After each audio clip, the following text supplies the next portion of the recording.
Maintenant, je vais vous parler d'un sujet assez délicat qui, qui est en rapport à la mort. D'accord? Nous savons que c'est un sujet qui est pas mal utilisé par des thérapeutes. Et là, j'ai envie de vous dire,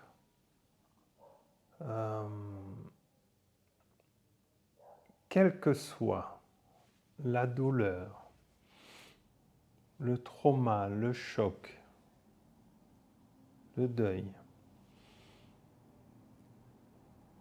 il ne faut surtout pas conserver de rancune trop longtemps. Le deuil est une chose difficile. Perdre quelqu'un, on a toujours projeté nos manques chez quelqu'un ou des situations non réglées, des contentieux non réglés. Et il se fait que les personnes partent toujours trop tôt, bien entendu. Hein? Mais l'univers ne faisant pas d'erreur, quand ton heure approche, la sentence est quasiment immédiate. Maintenant, ce qui se passe, c'est du vivant que l'on traite les problèmes, que l'on apaise les problèmes. Rappelez-vous toujours la première vidéo. Il faut apaiser sa vie, du vivant de la personne. Lorsque la personne est partie, elle est partie. Le problème est le suivant, c'est que lorsqu'on conserve un contentieux ou une souffrance ou une colère liée à un deuil, d'accord? Eh bien, ça se transforme en rancune. La rancune, c'est-à-dire quelque chose qui est difficile à digérer et qui va rester longtemps, longtemps, longtemps. Eh bien, ces situations peuvent être difficiles, très, très difficiles. Pourquoi difficiles? Parce que le sujet qui est délicat qui va suivre, c'est que chaque individu qui ne fait pas le deuil et qui laisse une situation de colère dans la maison, va créer quelque part autour de lui une énergie. Mais laquelle énergie? J'appellerais ça une énergie parasite. Certains vont appeler entité. D'accord? Donc, cette énergie parasite, elle va nous rappeler que la mort est à la maison. Et elle va entretenir cette colère et cette rage. D'accord? Maintenant, lorsqu'on a de la colère, hein, d'accord? Lorsqu'on a de la tristesse et que le deuil est difficile, là aussi, on va conserver de la rancune, pareil. Rancune n'est pas que synonyme de colère. Hein. On garde l'événement longtemps et ça nous fait souffrir. Là aussi, on va créer une concentration d'énergie, d'accord? D'énergie parasite, toujours. Et parfois, on aura l'impression d'avoir la personne qui est restée là et n'est pas montée au ciel, comme on dit communément, hein, tout le monde parle comme ça. Eh bien non. Il peut, en ce qui concerne une âme qui n'a pas réglé son histoire ou un contentieux très important, exemple, un homme qui se retrouve spolié âgé qui a mis toute sa vie et construit cette maison, et brusquement, on l'éjecte de cette maison, mais avant de l'éjecter, il meurt. Il meurt de souffrance et de colère. Son âme va partir, c'est sûr. Elle va s'en aller. Mais par contre, cette maison va être habitée. Elle va être habitée par qui et par quoi? On va dire que c'est l'âme errante de la personne. Souvent, les personnes qui vont venir vont décrire effectivement des médiums au passage, ou des géobiologues et autres, et ils vont décrire totalement la personne qui était dans ce lieu, parce qu'ils ont cette capacité extralucide de le percevoir. Mais rappelez-vous que ce n'est pas l'âme de la personne, c'est l'énergie qui l'a laissée, l'énergie parasite, d'accord? Cette énergie parasite, qu'on va appeler l'entité restante, eh ben, elle peut être douloureuse, colérique, et continuer à travailler dans la maison. Et donc dans cette maison, eh ben, il y a des bruits. On entend scier, on entend clouer, on entend travailler. Parfois la machine à café s'allume, la télé, des choses un peu bizarres dans la maison et qui perturbent les habitants de cette maison. Là, c'est l'énergie restante. Ça peut être une énergie de colère, auquel cas, dans cette maison, vous aurez vraiment du mal à y rester, parce qu'elle va vous éjecter cette énergie. Et rajouter à votre peur, alors là, c'est la totale. C'est comme si vous allez mettre de l'huile sur le feu. Ça monte avec une force et c'est pas près de s'arrêter. D'accord? Donc c'est très dangereux à la longue. Ça peut être vraiment dangereux parce qu'on peut retrouver des maisons qui prennent feu comme ça et on ne sait pas pourquoi. D'accord?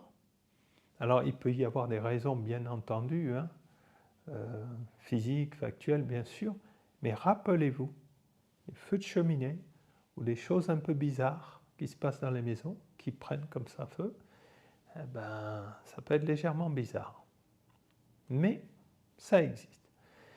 Alors pourquoi je dis ça existe? Parce que ce que je vous raconte, ce sont des faits réels, parce que ce sont des maisons visitées après invitation des nouveaux propriétaires qui souffraient vraiment, qui n'étaient pas du tout dans ça, hein, qui n'étaient vraiment pas du tout dans ces croyances.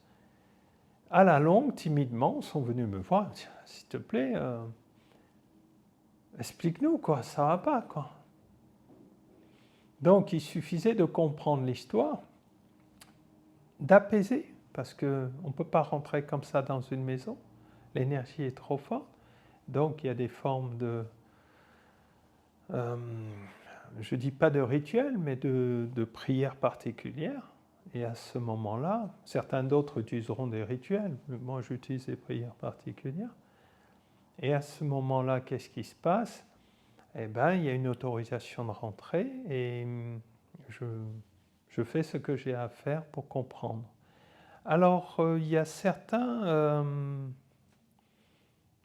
si on peut appeler ça, des praticiens, hein, des thérapeutes, qu'ils soient géobiologues, qu'ils soient radiesthésistes, médiums, qui disent non, même voir des prêtres exorcistes, non, il ne faut pas chercher à comprendre, vous rentrez, vous nettoyez, voilà, il faut que ça dégage de la maison. Je ne suis pas partie preneur pour ça, parce qu'à chaque histoire dans une maison, il y a un complice. N'oubliez pas, lorsque vous achetez votre maison, vous avez à voir avec cette maison. Vous avez affaire avec cette maison. Donc ce que l'on découvre là peut avoir un complice intérieur au couple qui vit dans cette maison. Quoi? Eh bien, tout simplement que dans cette histoire de la maison, souvent, j'ai retrouvé un apaisement qui n'a pas été fait lors de deuils anciens dans cette nouvelle famille. Donc finalement, la vie n'est qu'une succession de messages en fait, et qu'il ne faut pas arriver comme ça, débouler dans une baraque et tout transformer brusquement, sans remercier le lieu, sans... Vous savez, à l'époque, avant de cultiver, avant de faire quoi que ce soit, on appelait des prêtres, hein. Quelles que soient les religions, quels que soient les pays, quels que soient les rites, eh bien, on appelait toujours un sage et un maître religieux, quelque part, de pratique, pour venir bénir la semence, bénir les récoltes, et ainsi de suite, vous voyez. Et toutes ces choses, on les a occultées, on les a oubliées. Mais dans notre vie un peu bousculée à l'Occident et autres, eh ben, on se rend compte que les lieux sont là aussi pour nous rappeler que c'est un territoire. Ce territoire a une histoire et parfois il nous rappelle certaines choses, hein, le vécu. Donc les murs gardent en mémoire les habitants. Hein. Si c'est des habitants d'amour et de paix, eh ben, on va le sentir. Si c'est des habitants qui ont passé leur vie à être en colère, à se disputer, à être violents, eh ben, on va le ressentir. Si ça engendrait des divorces, eh ben, un jeune couple qui vient d'arriver, ils auront du mal à tenir. C'est très délicat, très difficile. Vous voyez? Donc, faut entendre tout simplement, ne pas penser que toutes les maisons sont pareilles. Non, non, non, du tout. Et je vais vous raconter une autre anecdote qui me tient à cœur parce que j'ai un jeune couple avec un enfant en bas âge qui m'interpelle et qui me disent « mais on est embêté ». Alors pourquoi embêté? Parce que toutes les nuits, au niveau du berceau, donc il y a les jouets qui font du bruit et tout ça, et à une certaine heure, en pleine nuit, eh ben, l'enfant s'amuse et les jouets se mettent en marche. Alors, une fois, ok, 2 fois, et puis, bon, ils ne voulaient pas passer pour des gens un peu illuminés, et ils viennent me voir et ils me disent, voilà, on ne comprend pas trop, quoi, qu'est-ce qui se passe? Eh bien, en visitant leur maison, eh ben, je me suis rendu compte que, malheureusement, dans ce lieu, il y a eu une énergie assez particulière d'une dame qui a perdu un enfant en bas âge et son énergie était restée. Attention, l'énergie de la souffrance est restée. Ce n'est pas l'âme de la personne. J'aimerais bien que vous l'entendiez, ça. Hein, parce que souvent on dit c'est l'âme de la personne.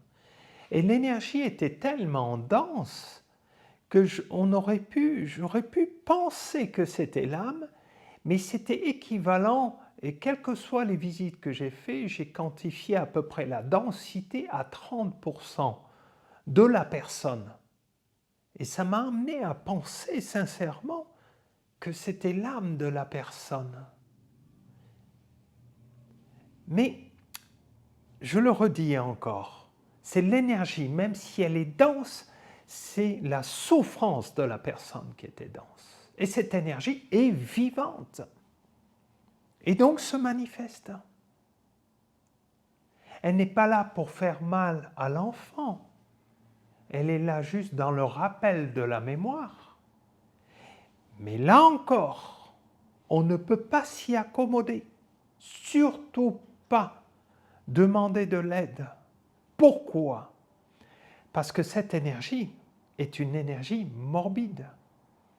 C'est une énergie de souffrance et de deuil. Donc, ce qui veut dire que ces personnes qui vivent dedans et qui s'accommodent, parce qu'ils disent Certains pourront dire, non, c'est une gentille dame, c'est l'âme d'une gentille femme, laisse-la, c'est pas méchant. Non, non, non, non. C'est une énergie morbide. Et cette énergie va faire durer l'histoire dans la famille. Il y a des risques, effectivement, de deuil prématuré. Parce que c'est une énergie morte. Il ne faut pas s'amuser avec. Et on ne peut pas rigoler de ces choses-là. Et donc, à partir de là, et ça ne veut pas dire que cette dame est mauvaise, a été mauvaise. Non, elle a été douloureuse. Elle est partie, son âme est partie, je le répète encore, mais cette énergie de souffrance est restée. Donc, il était important d'apaiser l'histoire afin qu'une leçon soit prise, la leçon soit prise pour cette famille. Ça, c'est vraiment, vraiment important. Hein? Donc, c'est pour ça que le message qu'il faut entendre, c'est effectivement, il y a des énergies violentes, plus ou moins denses, et des énergies de souffrance et de douleur, plus ou moins denses aussi. Ça veut dire qu'ils peuvent se manifester autour de nous. Hein, d'accord ? Donc, il n'y a pas de peur à avoir. Certains me diront encore, il faut avoir peur. Non, il ne faut pas avoir de peur. Il faut juste s'armer de foi, de confiance et d'aller voir des personnes concernées qui vraiment auront de la compassion et puis surtout une bonne compréhension pour ne pas débouler dedans et faire n'importe quoi. Vraiment important d'entendre ce message. Je voudrais rajouter quelque chose. Les lieux que nous trouvons sont des messagers, je vous l'ai dit, hein, c'est-à-dire font écho à notre histoire aussi. Donc, il ne faut pas croire que le problème n'est qu'à l'extérieur. Nous sommes venus aussi à la rencontre de notre problématique. Ce qui veut dire que nous attirons quelque part ce que nous sommes. Rappelez-vous de ces bulles d'énergie que j'ai dit émetteur-récepteur. C'est que vous avez à voir avec ce lieu. D'accord ? Donc il est important de l'entendre. Par ces exemples que j'ai donnés, pour terminer ce petit chapitre maison, gardez vraiment pas des rancunes, des souffrances, quel que soit le deuil. C'est là où c'est vraiment important pour les personnes qui sont des aidants. Et c'est là où l'amour, la foi et la compassion prennent tout son sens. Il faut accompagner celui qui a vécu un drame. Ne pas le juger même si ça dure longtemps, mais l'accompagner et l'amener à découvrir dans son cœur que l'être cher qui a disparu a laissé comme héritage la beauté de la rencontre et le bon souvenir de la rencontre. Il ne faut pas le gâcher par de la colère ou autre chose. Gardez ce bénéfice et vous verrez votre cœur s'apaiser. Vraiment.